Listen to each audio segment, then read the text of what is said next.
तो देखिए ये भी 4 ही नंबर का है।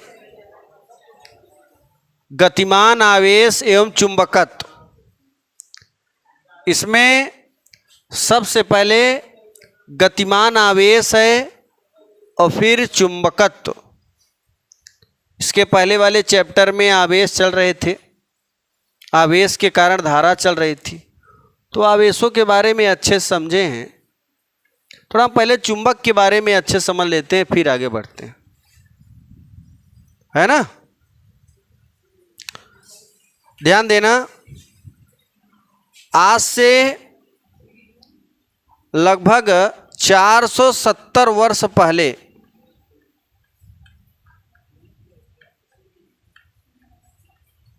कितने वर्ष? अंदर बैठो।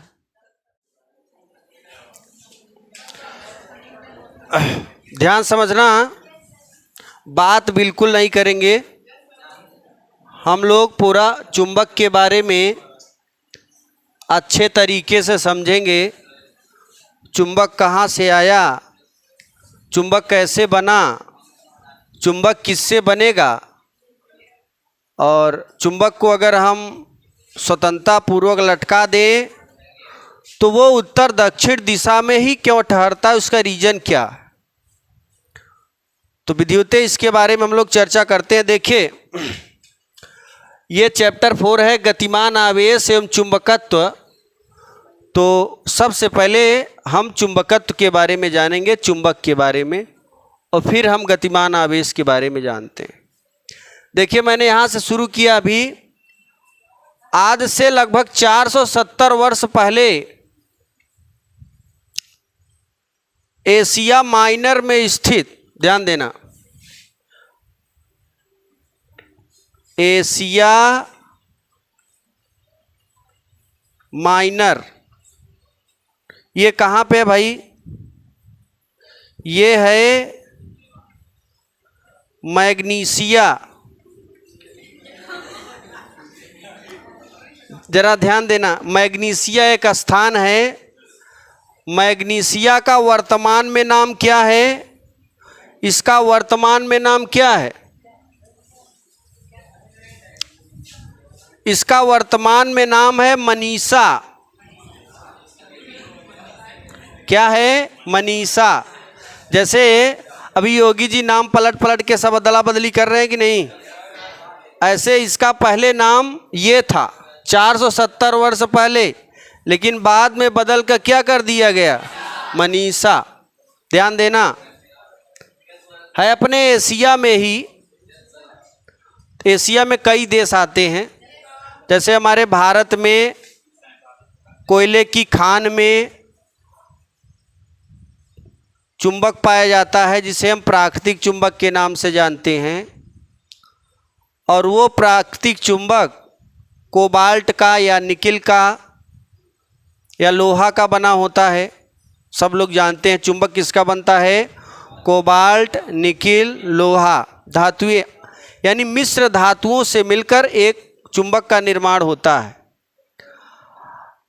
अब जरा ध्यान करना इधर, ये मैग्नीसिया से एक शब्द बना है जिसका नाम है मैग्नेटाइड।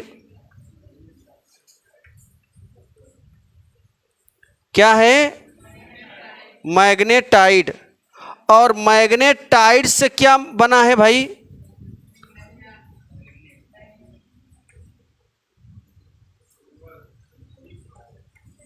इससे क्या बना है? मैग्नेट। इससे मैग्नेट, और जिसका हिंदी में क्या अर्थ निकलता है? चुंबक। मतलब एक जगह से ही उस चुंबक के नाम की उत्पत्ति हो गई। और चुंबक माने सब लोग जानते हैं आकर्षण। आकर्षण आदमियों को तो आकर्षित करेगा नहीं, ये करेगा लोहे को। लोहे से बनी हुई चीज को ही लोहा आकर्षित करेगा, याद रखना।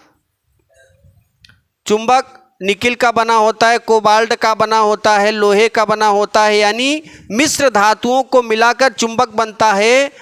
तो चुंबक किसको आकर्षित करेगा? लोहे को करेगा, निकिल को करेगा, कोबाल्ट को करेगा। तो कहने का मतलब है कि ये जो मैग्नेट बना ये किससे बना? मैग्नेटाइड से। कहाँ मिला? मैग्नीशिया। उसका नाम क्या है? अच्छा, इस मैग्नीशिया का वर्तमान में नाम क्या है? मनीषा में स्थित जो पहाड़ी है, जो खान है, वहीं पे एक चुंबक पाया जाता है और जिसका नाम है प्राकृतिक चुंबक। प्राकृतिक चुंबक है ना, ध्यान देना, ये नेचुरल मैग्नेट है। और नेचुरल मैग्नेट का नाम क्या है? Fe3O4। ये है लोहे का ऑक्साइड। Fe माने लोहा, ऑक्सीजन है, लोहे का ऑक्साइड Fe3O4। यानी Fe3O4 कौन सा चुंबक है? तो प्रकृति में पाए जाने वाला वह काला पत्थर जो लौह चुंबकीय पदार्थों को अपनी ओर आकर्षित करता है, उसे हम प्राकृतिक चुंबक कहते हैं। ध्यान करना, प्राकृतिक चुंबक सदैव या सदैव न लगाओ तो ज़्यादा बेटर होगा, क्योंकि किसी भी आकार का हो सकता है। तो प्राकृतिक चुंबक अनियमित आकार के होते हैं। किसके? अनियमित आकार के होते हैं और इनमें चुंबकत्व का गुण बहुत ही कम मात्रा में होता है। इसीलिए इसका प्रयोग प्रायोगिक कार्यों में नहीं करते। यानी जो हम लोग चुंबक बनाते हैं, जिसका नाम है दंड चुंबक, विद्युत चुंबक, लौह चुंबक, ये सब चुंबकीय सुई, चुंबकीय कंपास, कंपास सुई का नाम जानते होंगे, अभी दिखाएंगे हम सब आपको। और ये सारी मतलब ये सारे किसके बने होते हैं? मानव द्वारा निर्मित होते हैं।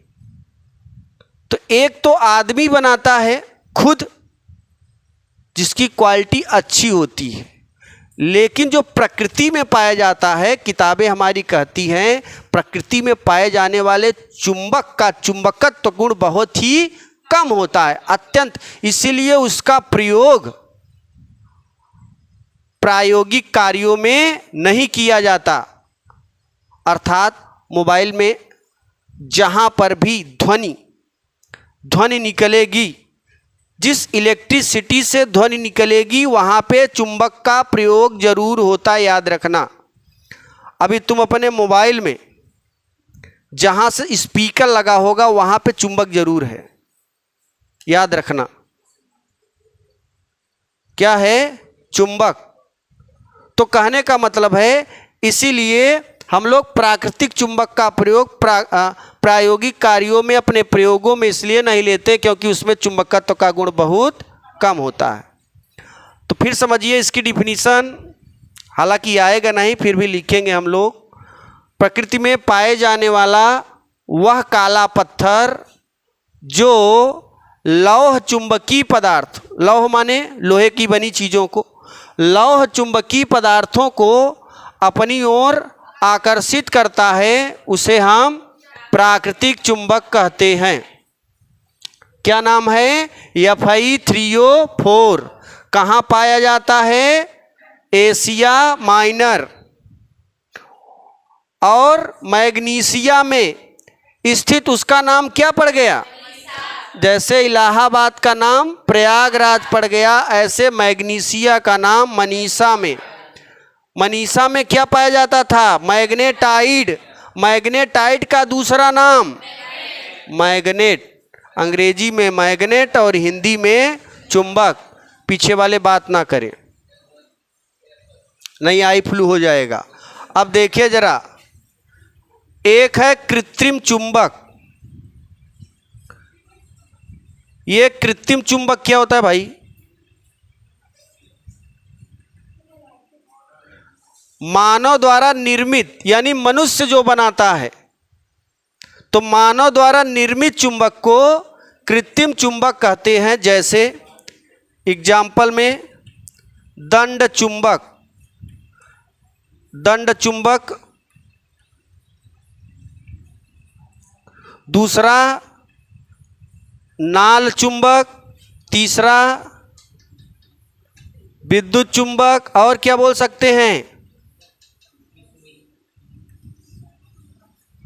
कंपास सुई या चुंबकीय सुई, क्योंकि कंपास सुई चुंबक से ही बनी होती है, तो इसलिए हम कंपास सुई कहेंगे या फिर चुंबकीय सुई का नाम दे सकते हैं।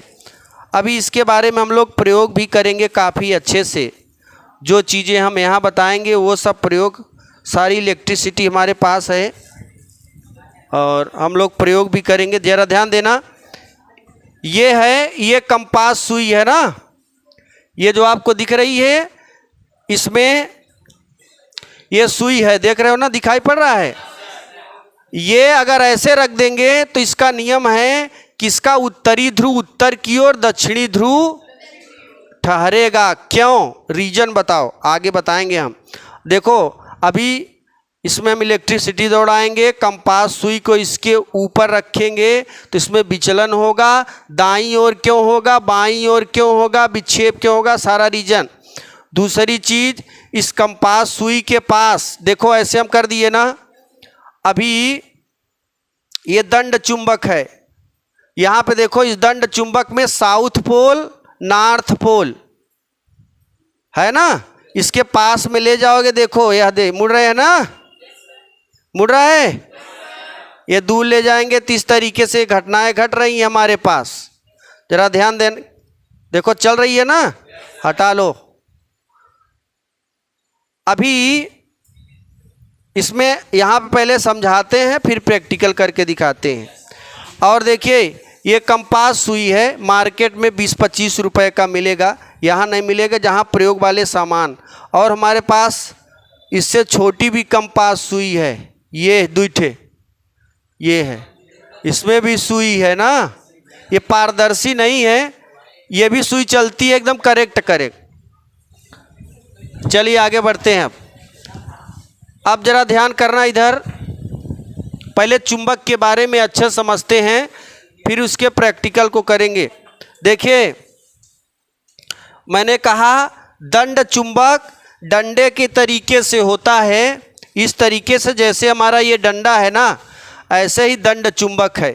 एक नाल चुंबक होता है जो कि घोड़े के पैर में लगा होता है, ऐसे, ये नाल चुंबक हो गया।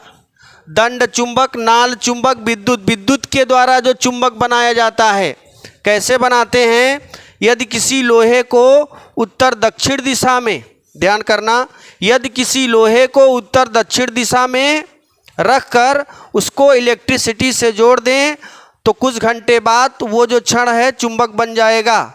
काहे सो रहे हो जी, रात में मलहरा गए हो का? जरा ध्यान करना इधर, देखिए इस दंड चुंबक को हमें चुंबक बनाना है किसी लोहे को, तो जो भी बताएं वैसे बनेगा। ये कंपास सुई हम लोगों द्वारा बनाई जाती है। ये ध्यान देना, कंपास सुई का नाम क्या है, दिक सूचक सुई, यानी दिशा को सूचित करने वाली सुई है, दिशा को बताने वाली। जैसे हम लोग जंगल में पहुंच जाएं तो जंगल में दिशा का भ्रम हो जाता है, किस दिशा में है, तो हम जो है चुंबकीय सुई का इस्तेमाल करके जिस दिशा से आए थे उसी दिशा में वापस चले जाएंगे। ठीक है, अब देखिएगा जरा, तो ये हो गया कृत्रिम चुंबक, सॉरी ये हो गया, हाँ ये कृत्रिम चुंबक है और ये प्राकृतिक चुंबक है। अब मैंने कहा कि ये बना किसका होता है, तो ये बनता है निकिल, कोबाल्ट है ना, आयरन और लोहा वगैरह का बनता है, यानी मिश्र धातुओं को, कई धातुओं को मिलाकर बनता है। ठीक, लिखेंगे क्या यार, पहले लिखो फिर बड़ा अभी समझाना है चुंबक के बारे में, जरा लिखो फटाफट। सभी लोग ध्यान करना इधर, अगर हम चुंबक के गुण की बात करें, ध्यान देना, चुंबक के गुण देखे, प्रॉपर्टीज ऑफ मैग्नेट, तो देखे जो चुंबक होते हैं वो मैंने बताया निकिल के बने होते हैं, कोबाल्ट के बने होते हैं, निकिल कोबाल्ट लोहा, इत्यादि मिश्र धातुओं का मिश्रण होता है। अब आगे देखिए, अब हम एक यहां पे चुंबक लेते हैं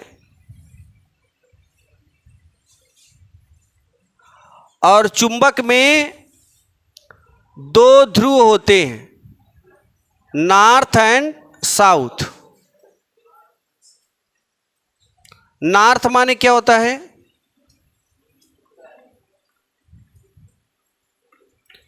उत्तरी ध्रुव।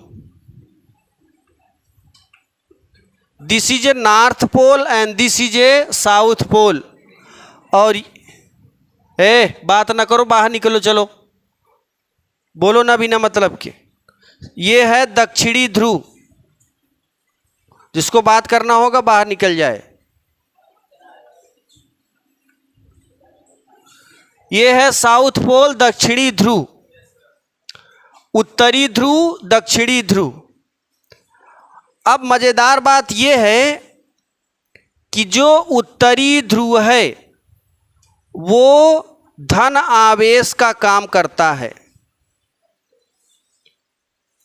जो दक्षिणी ध्रुव है वो ऋण आवेश का काम करता है।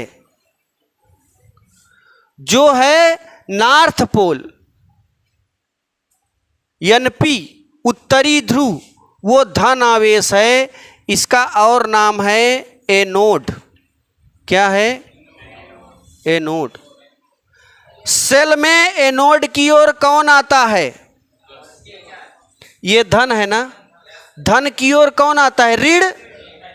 और ऋण वाले की ओर धन। सेल के बारे में तीसरे चैप्टर में अच्छे ढंग से बताया है कि सेल के अंदर की घटना क्या होती। सेल के अंदर की घटना कुछ होती है, सेल के बाहर की घटना। सेल के अंदर धन और ऋण, एनोड पे आएगा माइनस और कैथोड पे जाएगा प्लस, लेकिन तार में बहेगा इलेक्ट्रॉन। क्या बहेगा? याद रखना, क्या बहेगा? इलेक्ट्रॉन। आगे देखिए, अब यहां पे जो साउथ पोल दक्षिणी ध्रुव है, ये किसका काम करता है?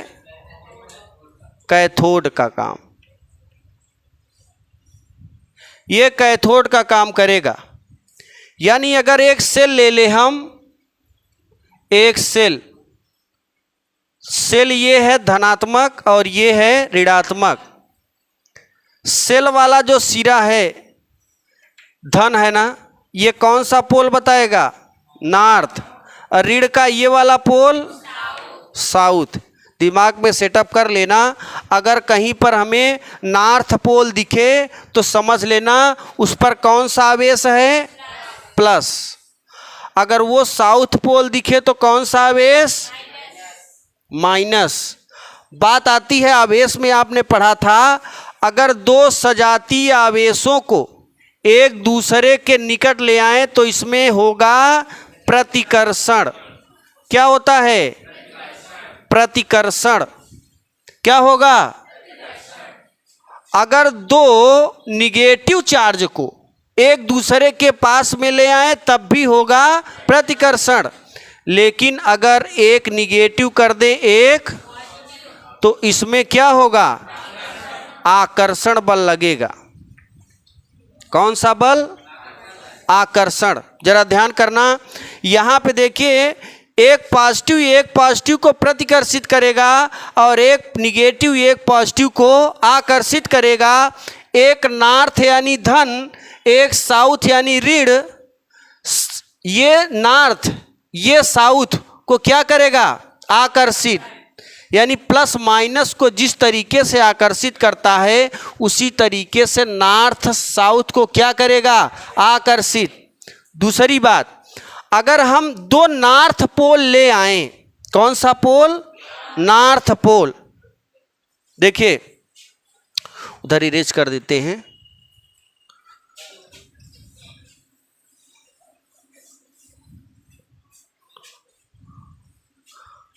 ये देखिए, अभी इसमें कई घटनाएं हैं। पहले आकर्षण प्रतिकर्षण, फिर इसे बीच से काटेंगे। देखो ये नॉर्थ है, ये साउथ है, एक साउथ यहाँ कर देते, एक नॉर्थ यहाँ। दो दंड चुंबक मैंने लिया और दोनों को पास में किया। अब यहाँ पर साउथ है, यहाँ पर भी साउथ है। साउथ माने क्या है? ऋण, यानी ये ऋण है और ये भी ऋण है। तो बताओ ऋण ऋण क्या करेगा? साउथ साउथ क्या करेगा? अरे यार साउथ साउथ। जैसे ऋण ऋण प्रतिकर्षण है, सजातीय आवेश प्रतिकर्षण है, ऐसे सजातीय ध्रुव भी प्रतिकर्षण होगा। तो ये एक दूसरे को क्या करेगा? प्रतिकर्षित करेगा, बाहर की ओर बल लगाएगा, बाहर की ओर प्रतिकर्षण बल। लेकिन अगर हम इस तरीके से ले लें, एक नॉर्थ साउथ और पलट के यहाँ पर इसको ऐसे कर दे, नॉर्थ साउथ। अब आप ध्यान करना, ये साउथ क्या है? ये साउथ, ये माइनस है और ये प्लस है। तो ये माइनस प्लस क्या करता है? माइनस प्लस आकर्षण। ऐसे साउथ को नॉर्थ क्या करेगा? आकर्षण। यानी विजातीय, देखो माइनस वाइनस लिखना मत, ये आपके समझने के लिए बताए हैं। लेकिन ध्रुवों का मतलब याद रखना, नॉर्थ का मतलब पॉजिटिव, साउथ का मतलब निगेटिव, बट लिखना नहीं। एकदम दिमाग में भर लो कि नॉर्थ मतलब पॉजिटिव, साउथ मतलब निगेटिव। नॉर्थ नॉर्थ सजातीय ध्रुव, चुंबक के सजातीय ध्रुव प्रतिकर्षित करेंगे, अब विजातीय ध्रुव आकर्षित करेंगे। ये एक दूसरे को आकर्षित करेगा। आगे देखिएगा, अगर हम एक चुंबक को, ये नॉर्थ है, ये है साउथ, एक चुंबक को बीच में से काट दें, ध्यान देना, बीच में से काट दें, तो चुंबक कहता है कि हमारे कितने भी टुकड़े कर दो, हमारे ध्रुवों को कभी भी अलग नहीं कर सकते। अगर इसको बीच से आप काट दोगे तो इतना जो भाग बच रहा है, इस भाग में ये नॉर्थ होगा, एक नया साउथ पैदा हो जाएगा। ये जो भाग कट के नीचे गिरा यहाँ पर, इसमें ये नॉर्थ हो जाएगा और ये साउथ, एक नया ध्रुव पैदा हो जाता है। जैसे इलेक्ट्रॉन एक अविभाज्य मूल कण होता है जिसको हम अलग नहीं कर सकते, वैसे उन इलेक्ट्रॉनों से बना हुआ नॉर्थ पोल यानी पॉजिटिव निगेटिव से बनी हुई जो चीज है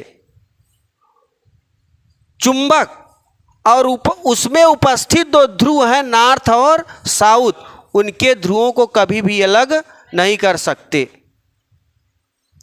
अब बीच से कितने भी टुकड़े कर दो, एकदम बारीक से बारीक कर दोगे, तब भी इसके ध्रुवों को कभी भी अलग नहीं किया जा सकता। जैसे इलेक्ट्रॉनों को मूल कणों को अलग नहीं कर सकते, ऐसे ये भी अलग नहीं हो सकता, क्योंकि उसी चीज़ों से बना हुआ है। आगे समझते हैं।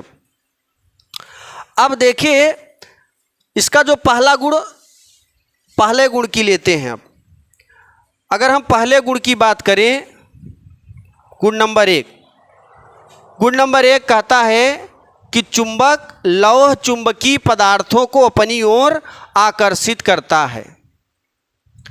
इसको किसी भी चुंबक के पास ले जाओ, किसी भी धातु के पास ले जाओ, तो ये क्या करेगा? अब किसी शब्द बोलना तो अच्छा नहीं है, क्योंकि सभी धातुओं को ये आकर्षित नहीं करेगा। याद रखना, जिससे बनी चीज है उसी को क्या करता है? आकर्षित, या उसी को क्या करेगा? प्रतिकर्षित, सबको नहीं करेगा।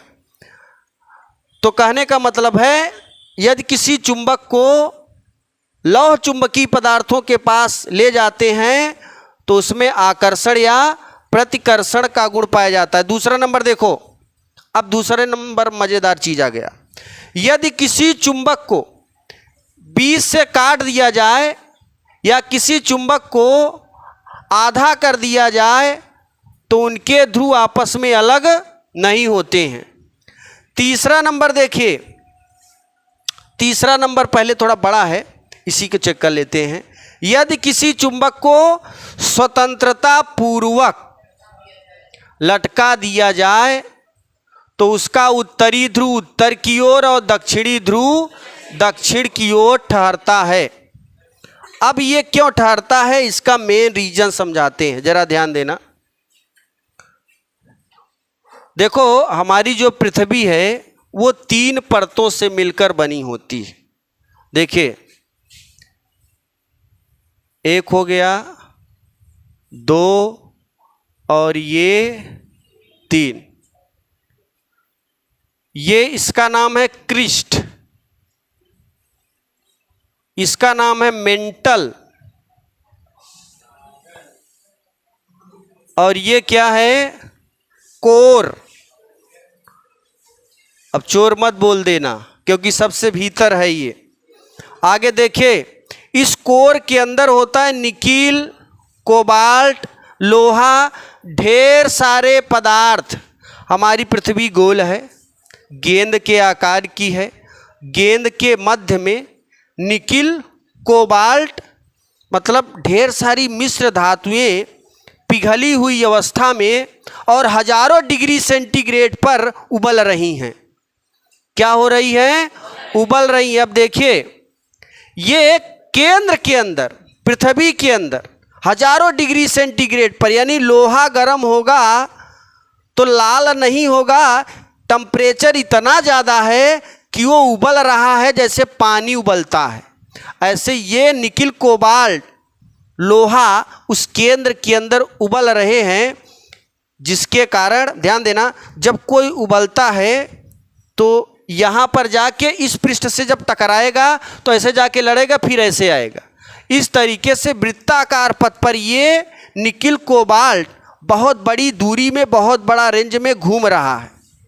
जब ये निकिल, कोबाल्ट वृत्ताकार पथ पर ये आवेश घूमेंगे ना, तो पृथ्वी के क्रिस्ट वाले परत पर 2 ध्रुवों का निर्माण होता है। कितने ध्रुवों का, 2 ध्रुवों का। ध्यान से समझना, दक्षिण दिशा में, ये कौन सी दिशा है, दक्षिण दिशा में पृथ्वी के अंदर उत्तरी ध्रुव का निर्माण हो रहा है, इसके कारण। और उत्तर दिशा में फिर समझिए, दक्षिण दिशा में किसका निर्माण हो रहा है, दक्षिण दिशा में उत्तरी ध्रुव का, उत्तर दिशा में दक्षिणी ध्रुव का निर्माण हो रहा है, जिसके कारण जब चुंबक ऊपर लटकाते हैं, ठीक, ऊपर लटकाते हैं तो नॉर्थ, उत्तरी ध्रुव उत्तर की ओर, उत्तरी ध्रुव उत्तर की ओर क्यों ठहरता है, क्योंकि नीचे पृथ्वी के अंदर कौन सा ध्रुव है, दक्षिणी ध्रुव। इसका उत्तरी पृथ्वी के दक्षिणी को आकर्षित करता है, जिसके कारण इसका उत्तरी ध्रुव उत्तर की ओर और दक्षिणी ध्रुव दक्षिण की ओर। कभी कभार गर्मी इतनी ज़्यादा हो जाती है कि पृथ्वी के ऊपर ज्वालामुखी विस्फोट हो जाता है, जिससे लावा निकलता है, गर्मा गर्म लावा। क्या निकलता है, गर्मा गर्म लावा निकलता है। यही लावा है निकिल, कोबाल्ट, आयरन, मतलब ढेर सारी धातुएं पिघली हुई अवस्था में जब ज़्यादा मात्रा में हो जाती हैं, पृथ्वी के अंदर गर्मी ज़्यादा हो जाती है तो वो ज्वालामुखी का विस्फोट कर देता है, ठीक। और इसी के कारण पृथ्वी के किस परत पर, क्रिस्ट वाले परत पर, पूरे पृथ्वी पर उत्तरी और दक्षिणी ध्रुव का निर्माण होता है, ठीक है। पहले ये जरा बनाओ और फिर हम लिखाते हैं। हाँ, 1 मिनट। चुंबक का पहला गुण क्या था, कोई भी लौह चुंबकीय पदार्थ है, अगर उसे लोहे के पास ले जाओगे तो वह दूसरे वस्तु को अपनी ओर आकर्षित करता है। कोई भी चुंबक है, उसको किसी लोहे के पास ले जाओगे तो वह क्या करेगा? आकर्षित। फिर मैंने दूसरा नंबर क्या बताया था? यदि किसी चुंबक को स्वतंत्रता पूर्वक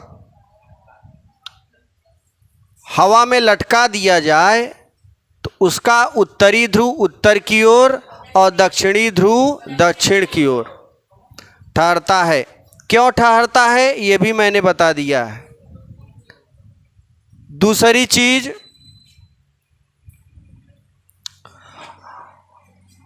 अगर हम ध्यान देना, ये नॉर्थ पोल है, ये साउथ।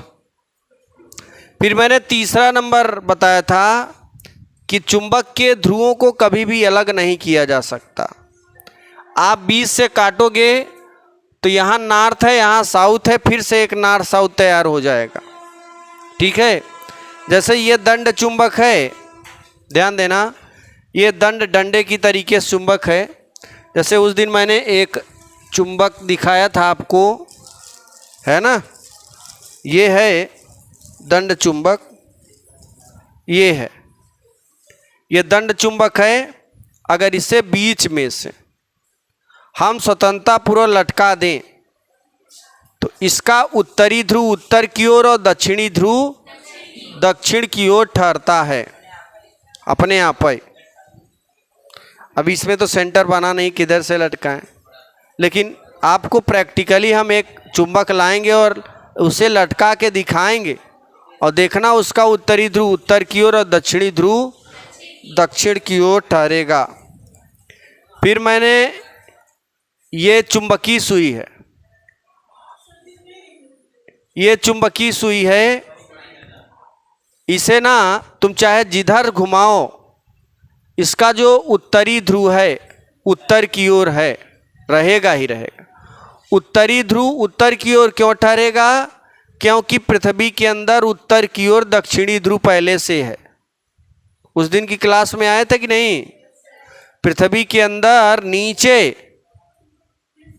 भारी मात्रा में निकिल और कोबाल्ट पिघली हुई अवस्था में वृत्ताकार कक्षा में चक्कर लगा रहे हैं, जिसके कारण दक्षिण दिशा में उत्तरी ध्रुव का निर्माण होता है और उत्तर दिशा में दक्षिणी ध्रुव का निर्माण होता है।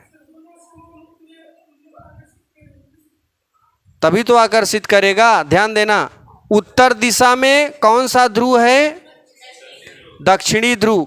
इसीलिए इसका उत्तर दिशा में दक्षिणी ध्रुव, इसीलिए चुंबक का उत्तर दिशा में उत्तरी ध्रुव होता है।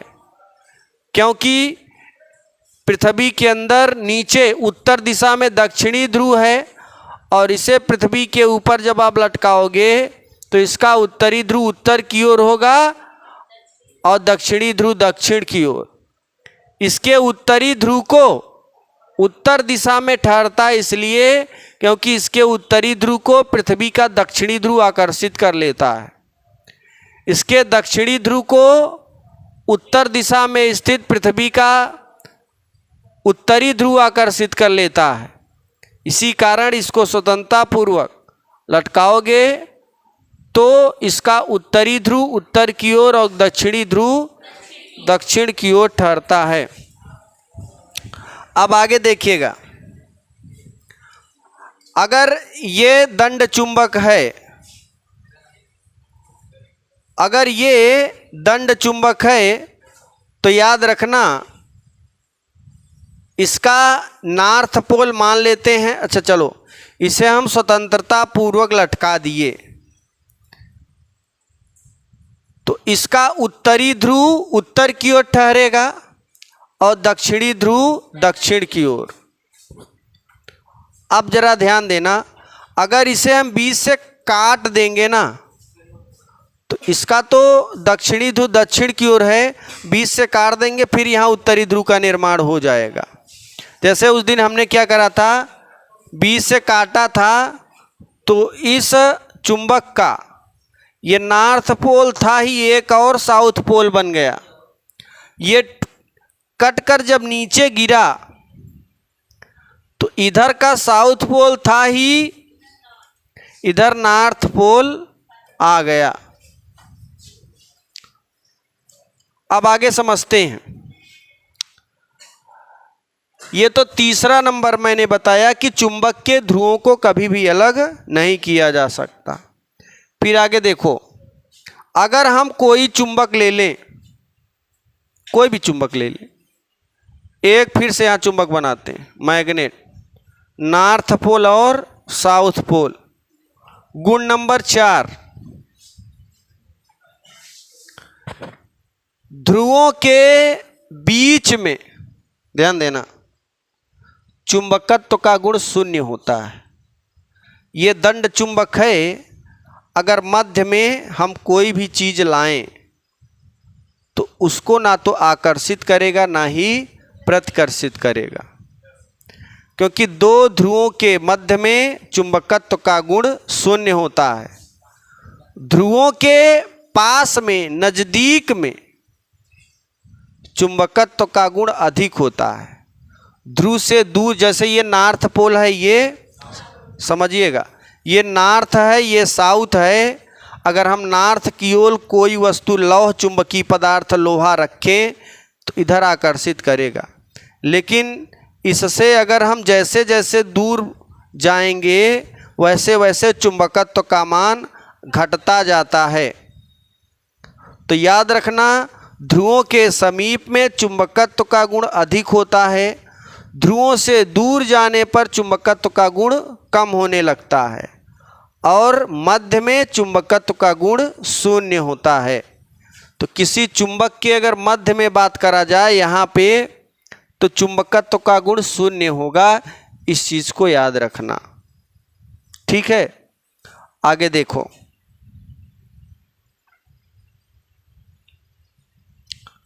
फिर मैंने बताया कि यदि किसी चुंबक को आग में डाल दिया जाए, ध्यान देना, यदि किसी चुंबक को आग में डाल दिया जाए तो उसके चुंबकत्व का गुण खत्म हो जाता है, यानी एक सादा पत्थर बन जाता है। वो जो ये नॉर्थ पोल साउथ पोल हैं वो नष्ट हो जाएंगे, तो वो जो चुंबक था वो एक सादे पत्थर का काम करेगा। वो आकर्षण प्रतिकर्षण उसमें से क्या होगा, खत्म हो जाएगा। तो याद रखना, ये 5 गुण हमारे हैं। अच्छा, सजातीय ध्रुव, अगर आप एक नॉर्थ पोल एक साउथ पोल पास में ले आओगे तो इसमें आकर्षण होगा। दोनों नॉर्थ नॉर्थ पास में ले आओगे, प्रतिकर्षण होगा। दोनों साउथ साउथ ले आओगे, प्रतिकर्षण होगा। अगर इस चुंबक को, चाहे इसके नॉर्थ को चाहे इसके साउथ को, इस चुंबक के बीच में रख दे तो ना इसमें आकर्षण होगा ना ही, जैसे ये चुंबक है, ये चुंबक है, अगर इसके, बैठाओ जी इन लोगों को,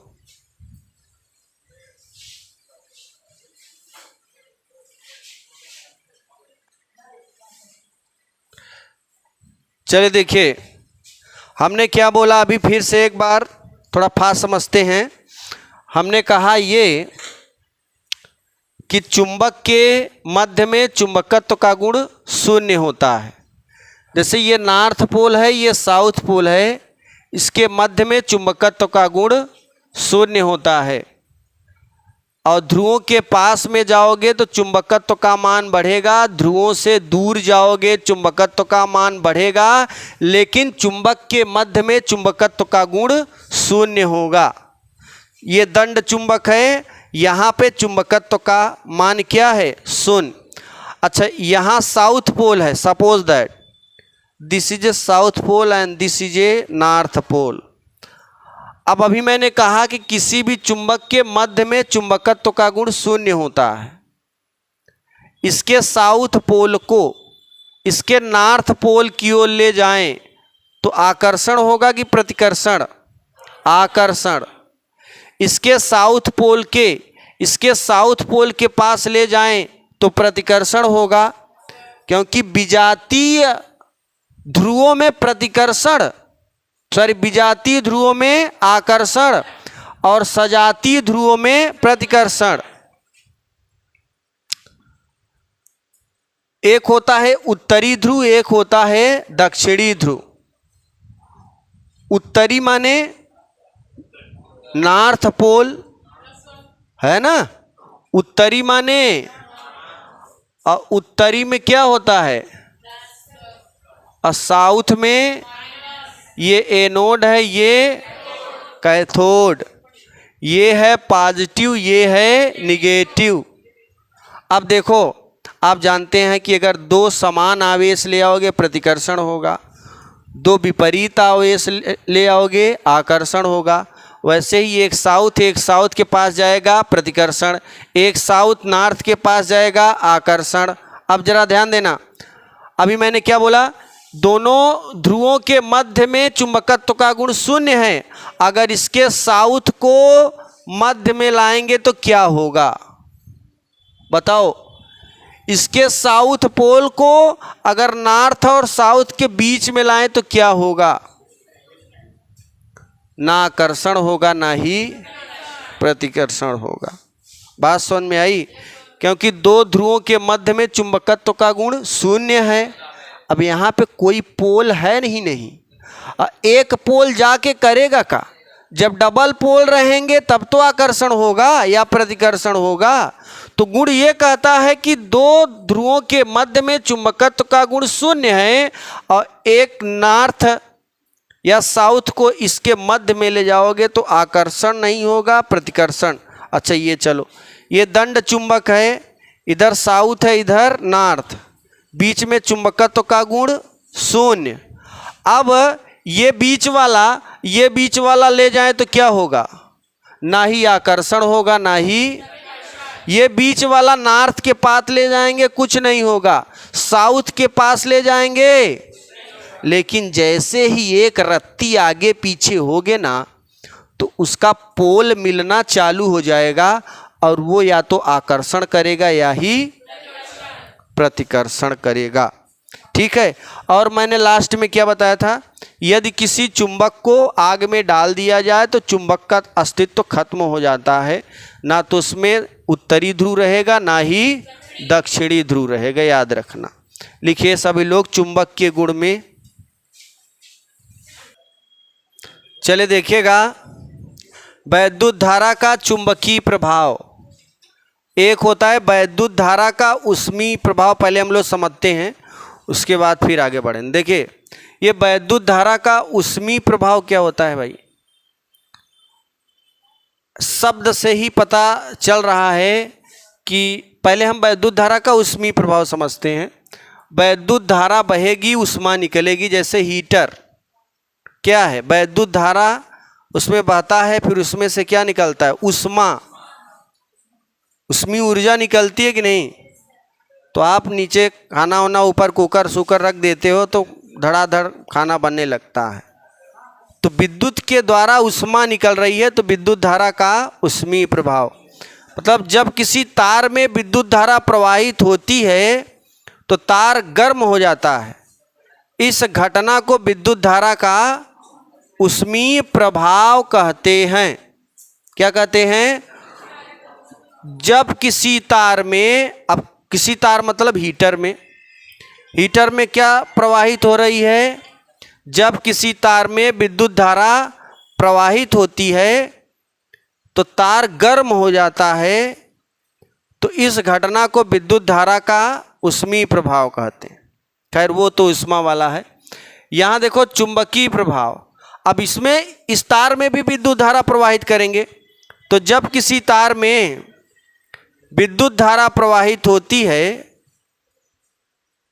तो तार के चारों ओर एक चुंबकीय क्षेत्र उत्पन्न हो जाता है, और इस घटना को हम क्या कहते हैं, विद्युत धारा का चुंबकीय प्रभाव। यानी चुंबक के कारण जो प्रभाव पड़ रहा है, ये तो बंद ही नहीं हो रहा यार।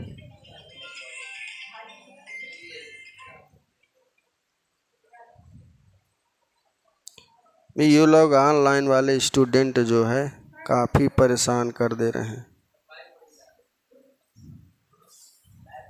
चलिए देखिए यहाँ पे मैंने क्या बोला, इस तार में विद्युत धारा प्रवाहित करोगे हम हाई टेंशन।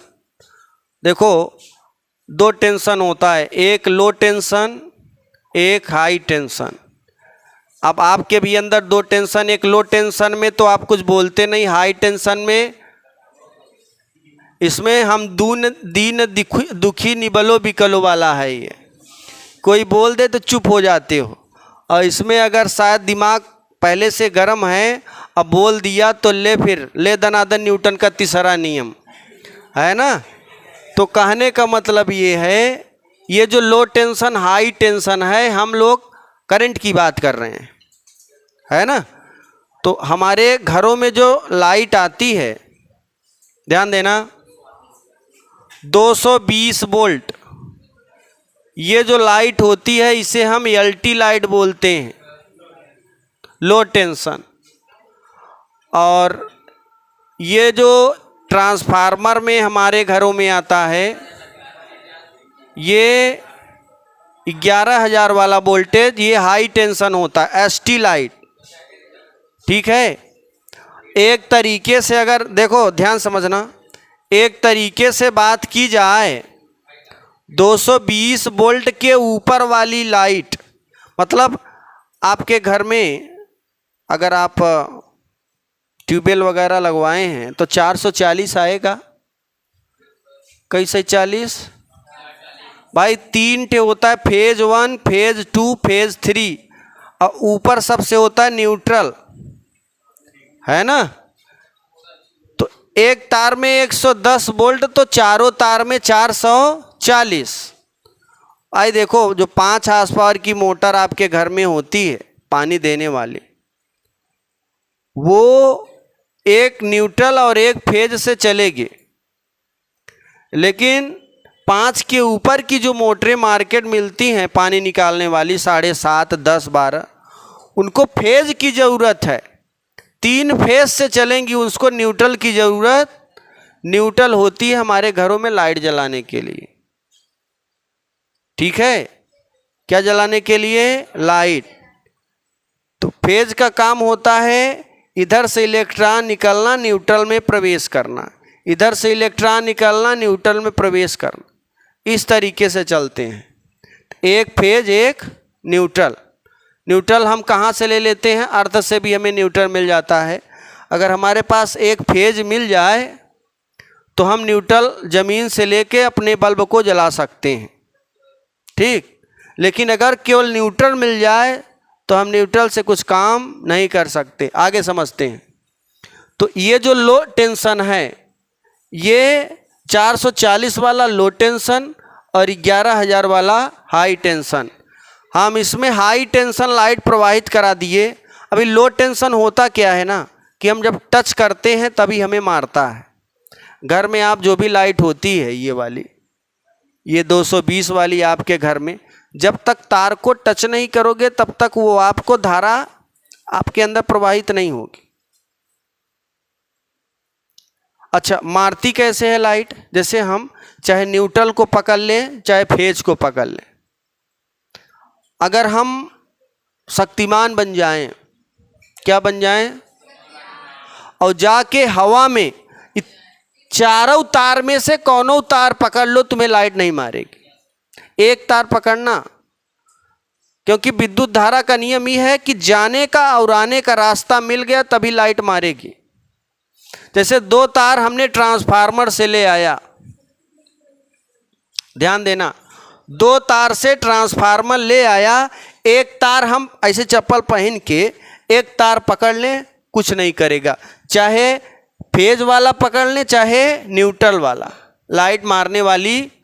लेकिन अगर इसे हम बल्ब में जोड़ दें, कहाँ, ध्यान देना, ये बल्ब में जोड़ दिया जाए बच्चों, बल्ब में जोड़ के और फिर हम यहाँ पकड़ लें, तुरंत मार देगा, क्योंकि इधर से लाइट आ रही है इधर जा रही है, फेज से आती है न्यूट्रल में जाती है, फेज से आती है न्यूट्रल में जाती है। ये गर्म है, ये ठंडा। This is A negative, this is A positive. एक गर्म तार, एक ठंडा तार, एक लाल तार, एक काला तार, एक ठे ग्रीनो होता है। बताए हैं ना कि ये वाला जो तार है, ध्यान देना, ये जो 3 सॉकेट में प्रयोग करते हैं, आपके घर में 5 पिन सॉकेट होता नहीं है, 5। तो एक ठे ऊपर वाला होता है, वो तड़ी चालक लगाते हैं उसमें, है ना। फ्री नहीं, ओकर बहुत बड़ा उपयोग है ना। वो लीकेज करंट को अपने अंदर खींच लेता है। उसके लिए एक क्लास मैंने बताया है उस दिन, बहरहाल छोड़िए, बड़ी लंबी कहानी है। तो लीकेज करंट को खींचने के लिए ध्यान देना, हम लोग तड़ी चालक का प्रयोग करते हैं, जो अपने घर के ऊपर भी लगाते हैं और अपने वायरिंग में भी लगाते हैं। कि अगर हमारे फैन में, याद रखना, हमारा फैन से बरसात के मौसम में लाइट मारने लगता है, तो आप देखते हैं जो फैन में पिन लगे होते हैं, 3 पिन, एक न्यूट्रल, एक फेज, और ये किसका है? तड़ी चालक का है। और आपके घर में भी 5 होते हैं, 5 पिन सॉकेट, लेकिन प्रयोग कितने करते हैं? एक बार में 3, 2 ठे थोड़ा 2 बड़े होते हैं, एक उससे छोटा होता है। तो फैन लगाओगे तो फैन में 3 सॉकेट होते हैं। तो होता क्या है कि बरसात के मौसम में अगर बाइंडिंग, अगर आपका जो फर्राटा है, जो आज के मार्केट में 700-800 का 900 का फर्राटा आता है, सबके घर में होगा, लोहे का फर्राटा, ध्यान देना, लोहे का फर्राटा में होता क्या है कि उसकी जो वाइंडिंग होती है, वो अगर लोहे में टच हो गया, अब बारिश के मौसम में, तो अगर टच नहीं हुआ रहा तो फिर भी टच कर देते हैं उससे, क्योंकि इतनी ज़्यादा नमी बढ़ जाती है कि नमी के कारण वो वहाँ से संपर्क करने लगता, कार्बन आ जाता है उसके बीच में, और कार्बन के कारण उसके लोहे में टच हो जाएगा, तो आपके फैन में भी लाइट आने लगेगी। अब ये जो तीसरा तार है, तीसरे तार का संपर्क आपके उस फैन के बॉडी में है। कहाँ? आप जरा तार खोलकर चेक करना कभी कि वो तीसरा तार आया कहाँ से है। तो देखोगे वो ग्रीन कलर तार जो होगा, ध्यान देना, कैसा? ग्रीन। एक रेड होगा, एक ब्लैक होगा, एक गरम, एक ठंडा, और एक ग्रीन। ग्रीन वाला क्या है? तड़ी चालक है। इस चालक का प्रयोग क्यों करते हैं? फैन में लाइट आएगा तो फैन का संपर्क इस तार से और इस तार का संपर्क हम 5 पिन सॉकेट से, अगर 5 पिन सॉकेट में हमारे उस तड़ी चालक का प्रयोग किया गया है, तो ये जो लीकेज करंट है, फैन में आया हुआ करंट वापस होके ज़मीन में चला जाएगा। एक्स्ट्रा लीकेज करंट कहाँ चला जाएगा? ज़मीन में, और तुम फैन अगर छुएगे तुम्हें लाइट वाइट नहीं मारेगी। और सुनो, आगे देखिए, इसीलिए वो लगा होता है, लेकिन हमारे इंडिया में इतने % घरों में तो नहीं लगा है। 99 बताओ जितने लोग बैठो, किसके घर में ये प्रयोग है? हाँ, 5 पिन सॉकेट में ध्यान देना, तो 100 में कुल मिला के 1 लोग हैं तड़ी चालक। तो कुल मिला के 1 ही लोग हैं, ज़्यादा नहीं मिलेंगे आपको, इतने लोग हैं, बाकी सब ऐसे ही हैं, लगवा देते हैं, वैसे 100 पीस में लगा रहता है, नहीं लगा है। तो कहने का मतलब ये है, अच्छा होता क्या है ध्यान दीजिएगा, उसका संपर्क तड़ी चालक से भी करते हैं, और एक तड़ी चालक अपने घर के ऊपर लगाते हैं, ताकि जो आकाशीय बिजली गिरेगी, आकाशीय बिजली उस तड़ी, वो तड़ी चालक आकाशीय बिजली को खींचता है। जैसे ये मान लो, ये डंडा स्टील है ना, ध्यान देना, इसको लगा दिया घर के ऊपर, इसका संपर्क तड़ी चालक नीचे जो जमीन में नमक कोयला सरिया, कैसे सरिया होता है, थोड़ा मिश्र धातु से, पीतल तांबा से मिलकर बना होता है। 10 फीट की उसमें चांदी न लगाओ, नहीं चोर निकाल के तुरंत घुंघरू पहन लेंगे, है ना। चांदी तो सबसे अच्छा चालक होता है, अगर लगा दोगे तो और बढ़िया है। लेकिन लोग चांदी कहाँ लगाते हैं, कॉपर का प्रयोग करते हैं घरों में। तो जरा ध्यान देना, उसका संपर्क पृथ्वी से कर देंगे तो जब भी आपके घर पर बिजली गिरेगी तो ये जो तड़ी चालक घर के ऊपर लगा है ये ऊपर वाले आसमानी बिजली को खींचेगा और कहाँ उतार देगा, जमीन में। तो आपका घर भी सुरक्षित होगा। और ये जो अगर वैसे आपके घर पे लाइट गिर गई ना तो पहले तो घर फट जाएगा, दूसरी चीज़ जो वायरिंग है उसमें लाइट आ जाएगी। अगर शायद आप चार्जर के बगल खड़े हैं तो आप भी निपटे चले जाओगे, है ना। जैसे 11,000 आती है ना, 11,000 आती है तो जो चार्जर लगा है लगाते रह जाते हैं, वो फिर उठते नहीं हैं। कभी कभार हो जाता है। एलटी लाइट, ये जो ट्रांसफार्मर की एलटी लाइट है, 11,000 वाला तार टूट कर एलटी लाइट पे गिर जाता है तो ये 11,000 वाला लाइट कहाँ चला जाता है, घर में सबके चला जाता है, तो बहुत ज़्यादा हानि हो जाती है। अगर आप ये तड़ी चालक लगाए हो तो आपका वो जो तमाम प्रकार के इंस्ट्रूमेंट लगे हुए हैं, टीवी वगैरह जो भी है, वो बच जाएंगे, क्योंकि वो एक्स्ट्रा करंट को क्या करता है, खींच लेता है अपने अंदर। चलिए अब देखो, यहाँ देखिए सभी लोग, बात नहीं बीच में ना बोला करो बिना मतलब। अभी मैंने कहा यहाँ पे अगर हम टच कर दें तो ये क्या करेगा, हमें लाइट मार देगा। लेकिन अगर हम यहाँ काट दें, ध्यान देना, यहाँ से काट के अगर इसे ऐसे इसके ऊपर कर दें, 2 तार काटें और ऐसे टच कर दें, और टच करके हम यहाँ पकड़ के इसे के घुमाएं, यहाँ पकड़ के, हमें लाइट नहीं मारेगी। हाँ, लाइट नहीं मारेगी, याद रखना। यहाँ कट, अभी लाइट जा रही थी, हम टच किए तो मार दिया। लेकिन अगर यहाँ काट दें, ऐसे ऊपर रख दें, फिर भी बल्ब जलेगा। लेकिन उसको हम ऐसे दोनों साथ में पकड़ेंगे, एक ठे नहीं पकड़ेंगे। ये वाला कटा हुआ तार, ये वाला कटा हुआ तार, दोनों साथ में जल्दी से पकड़ेंगे और हाथ से घुमा देंगे तो ये हमारे अंदर लाइट जाने वाली नहीं है। ये किसी दिन प्रैक्टिकल करके आपको दिखाने वाले हैं, किसी दिन दिखाएंगे जरूर। आगे देखो। अच्छा, एक चीज़ और, मैंने क्या बोला अभी, जैसे आपके घर में एक न्यूट्रल आता है और एक क्या आता है, फेज। बात को समझिएगा, एक न्यूट्रल और एक फेज। अब इसे टच करोगे अगर आप चप्पल, अच्छा देखो, जब भी ये वाला काम करना तो ऐसे ही चप्पल ना ही, चप्पल उतारो, उसके ऊपर खड़े हो जाओ। अगर चप्पल पहने रहोगे मार देगा। चप्पल उतारो, ऐसा है ना, चारों तरफ से घिरा हुआ है, जैसे यहाँ पे हम अलग किए हैं, ऐसे खुद से चप्पल से भी अलग करना पड़ेगा। बात समझ में आई? हमें परत बनानी पड़ती है, लेयर। जैसे ये लेयर बनाया है, ऐसे लेयर बनाने से वो चीज़ क्या होती है, अलग हो जाती है। तो यहाँ पे ये काम करेंगे तब घुमाएंगे, नहीं तब भी मार देगा। लेयर बनानी पड़ती है, परत। 2 परतों के बीच में जानते हो कार्बन बन जाता है, और जहाँ कार्बन है वहाँ लाइट नहीं है। कहते नहीं कार्बन आ गया जिसके कारण हमारे घर में लाइट रुक गई। जरा ध्यान देना, मैंने क्या बोला, 11,000 का तार, ध्यान समझना, 3 ठे जाते हैं ना, 3। शक्तिमान बन के जाके इसे पकड़ लो, इसमें टच ना करना। ये 11,000 का तार गया हुआ है, और जाके हवा में पकड़ लो, तुम्हें वो लाइट नहीं मारेगी। लेकिन जैसे ही जमीन में टच होगे, सुसुक के छोहारा बन जाओगे, याद रखना। एकदम धुआं धुआं बन जाओगे तुम, समझे कि नहीं?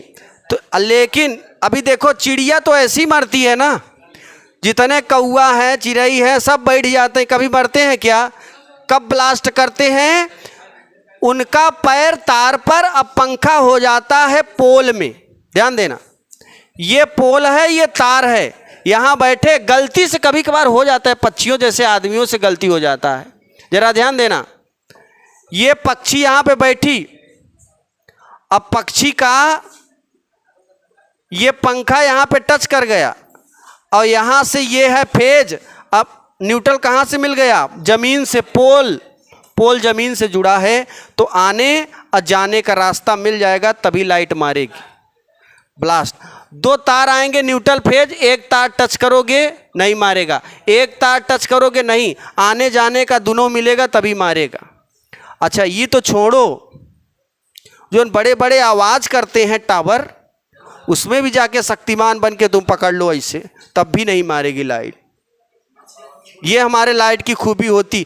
लेकिन एक तार पकड़ना, अगर दोनों पकड़े तो क्या बन जाओगे? अब जो भी बनो, लेकिन बन ही जाओगे कुछ ना कुछ। तो याद रखना, ये है लाइट की थ्योरी। अब आगे देखिए, यहां पर हम लोग थे, यहां समझिएगा बात। चुंबकीय प्रभाव क्या है भाई? मैंने कहा इस तार में जब मैंने विद्युत धारा प्रवाहित की तो इस तार के चारों ओर, अब देखो, अब हम क्या करेंगे, थोड़ा ही ज़मीन से टच करा देते हैं, मतलब इतना ऊपर रखेंगे 11,000 कि हम जाएं तब लाइट का अनुभव करें। तो होता क्या है, हाई वोल्टेज है ये, इसमें तार लाइट जा रही 11,000, चारों ओर क्या बन रहा है? विद्युत के कारण चुंबकीय क्षेत्र बन रहा है। जब किसी तार में विद्युत धारा प्रवाहित होती है तो तार के चारों ओर एक चुंबकीय क्षेत्र उत्पन्न हो जाता है, जिसे हम विद्युत धारा का चुंबकीय प्रभाव कहते हैं। अब देखो 11,000 का तार गया है और हम 11,000 का तार टच नहीं करेंगे, लाइट जा रही है धड़ाधड़। अब हम क्या करेंगे, हम जमीन से चप्पल उतार दिए और चप्पल अपना उतारने के बाद इसे टच नहीं करेंगे, इसके धीरे धीरे पास में जाएंगे ना तो हमें हवाई करंट का अनुभव होने लगेगा, क्योंकि इलेक्ट्रॉन कहाँ आ रहे हैं? तार के ऊपर। याद रखना, कोई भी धारा हो, चाहे एलटी हो चाहे एसटी हो, जब भी उसमें इलेक्ट्रॉन जो दौड़ते हैं, विद्युत धारा का जो प्रवाह होता है वो तार के लंबवत होता है। कैसे होता है? तार के लंबवत। तो ये तार के लंबवत इस दिशा में ऐसे ऐसे चल रहे हैं धड़ाधड़। और हम अब तार के लंबवत मतलब चारों तरफ, केवल इसी तरफ नहीं, यहाँ भी है, यहाँ भी है, यहाँ भी, मतलब चारों दिशाओं में। इसीलिए तार को कैसे बनाया जाता है? बेलनाकार। तार को कभी छीलो प्लास्टिक तो कभी ऐसे नहीं पाओगे, तार हमेशा इस बेलन के आकार का होगा। क्योंकि बेलनाकार इसलिए बनाते हैं क्योंकि चारों तरफ जो फ्लक्स का मान है वो बेलनाकार आकृति के लिए बराबर होता है। किसके लिए? बेलनाकार आकृति के लिए। इसीलिए देखो, आपने चैप्टर फर्स्ट में अनुप्रयोग, गॉस के नियम के अनुप्रयोग का पहला, अनंत विस्तार के कारण चुंबकीय क्षेत्र की तीव्रता पढ़े थे ना। तो उसमें एक बेलनाकार आकृति जैसा भाग लिया गया था। क्यों लिया गया था? क्योंकि बेलनाकार आकृति भाग में जो फ्लक्स का मान है वो बराबर होता है, इसीलिए तार हमेशा बेलनाकार आकृति जैसा बनाई जाती है। तो जब चारों दिशाओं में विद्युत क्षेत्र उत्पन्न होगा तो हम किसी भी क्षेत्र में जाएंगे तो हम क्या अनुभव करेंगे? हवाई करंट का। और ज़्यादा पास में चले जाएंगे तो हवाई के बजाय तो ओरिजिनल करंट का अनुभव करेंगे। होश कुछ भी हो सकता है। ऐसे हमारे बगल में नार है, नार आर्गन और अभी बरम की मोरी के बीच में जाओगे तो वहाँ पे 11,000 का तार भिटार के तरफ गया है। और एक यादव जी ऐसे थे, भैंस चरा रहे थे, ऐसे चले जा रहे हैं तो हुआ क्या कि टच हो गया, देखे नहीं, बारिश का मौसम था, उनकी लाठी भी एकदम पानी में डूबी हुई थी। ऐसे भाई बारिश के मौसम में लाठी नीचे रख भाई करोगे, बारिश होगी तो पूरा भीग ही जाएगा। अब भीगी हुई चीज़ में एकदम सुचालक हो जाता है, जनभाई करते हो। फिर ऐसे टच हुआ, ध्यान नहीं दिए, हो गया टच। और एकदम लड़के थे, करीब 7-8 साल के थे। और हुआ क्या कि एक कान जल गया, एक हाथ चला गया, यहाँ से पूरा हाथ खत्म 11,000, लेकिन वो बचे हैं। तो कहने का मतलब ही ये हाई करंट है। हाई करंट जहाँ पर कनेक्शन मारेगा उतना तो जला ही देगा, याद रखना। हाँ, उतना ही जला। अब चूंकि लाठी लिए थे इसलिए बच गए, और शायद हाथ पूरा पकड़े होते तो नहीं बचते। तो देखो ये लाठी यहाँ टच थी तो ये कान चला गया, छोटा सा बन गया। और यहाँ पर, अरे काहे हंस रहे हो यार, वो सही है, ओरिजिनल यहाँ पे है, अभी दिखाएंगे कैसे दे। हाँ यहाँ पढ़ रहे थे ना आप लोगों के साथ, जैसे आप लोग पढ़ रहे हैं, आप वो भी पढ़ा था लड़का। अब देखो होता क्या है, ये हाथ भी यहाँ से कनेक्टिविटी है हाथ की, तो हाथ भी चली गई। तो कहने का मतलब ये है कि जहाँ तक वो संपर्क में आएगा उतना दूरी खत्म हो जाएगा। तो ये रहा विद्युत धारा का चुंबकीय प्रभाव। ठीक है, अब जरा ध्यान देना सभी लोग।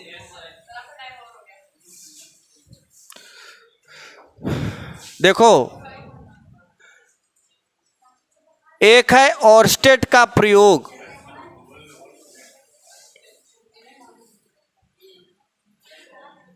देखो इन्होंने क्या प्रयोग किया, ओरस्टेड का प्रयोग जरा ध्यान देना। चाहे आप ओ लिखिए चाहे आ लिखिए, नो प्रॉब्लम। देखिए जैसे आप लिखते हो गाउस के नियम, किताबों में गाउस के नियम है ना, अलग अलग किताबों में, नो प्रॉब्लम। जरा ध्यान देना सभी लोग। ये ओरस्टेड ने क्या कहा, ओरस्टेड ने ये कहा कि जब किसी, देखो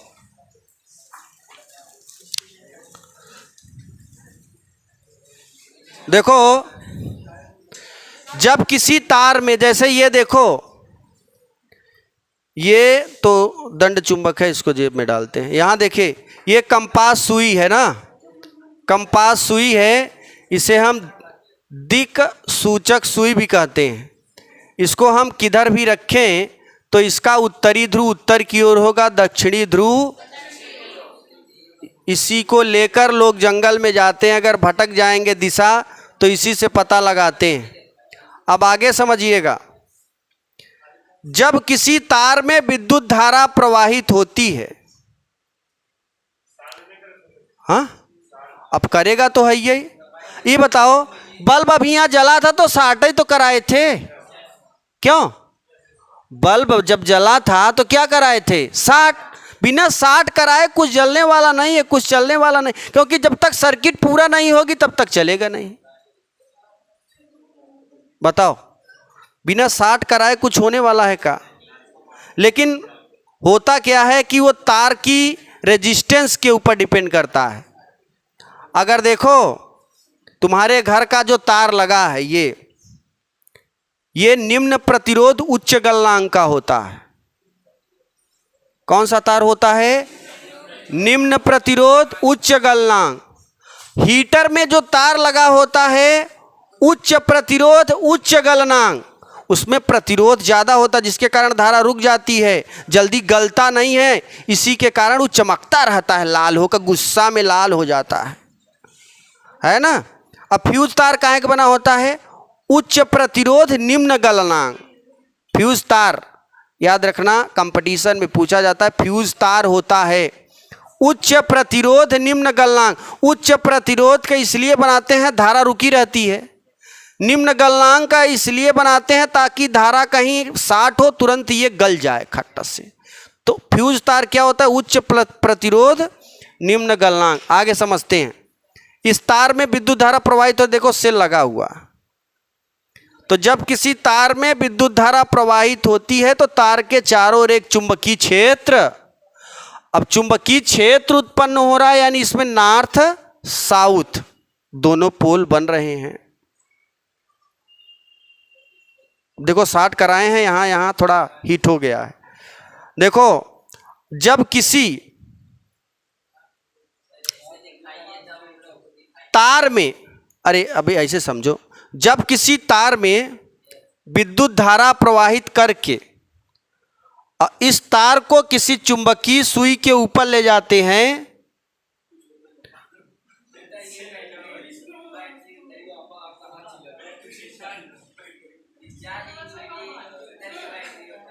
अभी नहीं, देखो हाँ लिए रहो, वो नहीं चलेगा।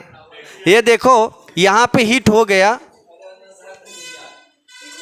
अभी तुम लोगों को ध्यान देना, हम एक वीडियो बना के यूट्यूब पर डाल देंगे, देख लेना वहाँ पे जाके, क्योंकि ऐसे सेटिंग नहीं खा रहा है ना। ये भी डाउन हो गया, देखो यहाँ पर सटाए हैं ना, हीट कर गया है यहाँ। होगा होगा।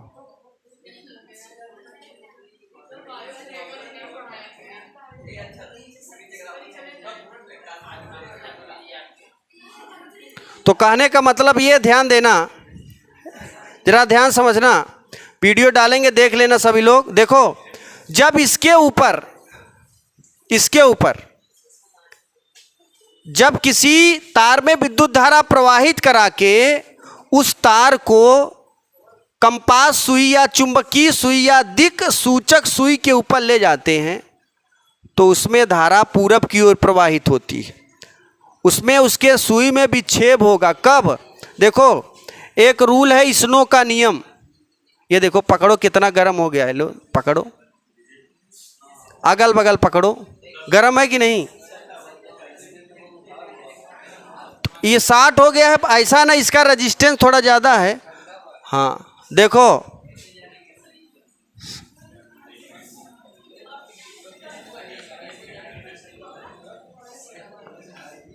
देखो कभी कभार स्नो का नियम आता है। एक बार फिर समझिए, जब किसी तार में विद्युत धारा प्रवाहित करके तार को कंपास सुई के ऊपर ले जाते हैं तो कंपास सुई में विक्षेप उत्पन्न होता है, और धारा नहीं प्रवाहित करेंगे तो कंपास सुई में कोई विक्षोभ नहीं होगा। तो कभी कभार ये क्या होता है, विक्षोभ माने विक्षेपित, माने आगे पीछे होना। अब देखो यदि किसी तार में, मान लो यही तार है, यदि किसी तार को उस तार में धारा साउथ से नॉर्थ की ओर प्रवाहित करा के उस तार को, देखो यस माने साउथ, यन माने नॉर्थ, ओ माने ओवर, वेस्ट माने पश्चिम, क्या होगा? पश्चिम। तो ध्यान देना, अगर हम किसी तार में साउथ से नॉर्थ की ओर धारा प्रवाहित करा के उस तार को किसी कंपास सुई के ऊपर रखते हैं तो उसमें धारा पश्चिम की ओर प्रवाहित होगी। किधर? वेस्ट माने पश्चिम। नीचे ले आओगे तब पूरब की ओर। ठीक, बाकी नेक्स्ट क्लास में चलेगी।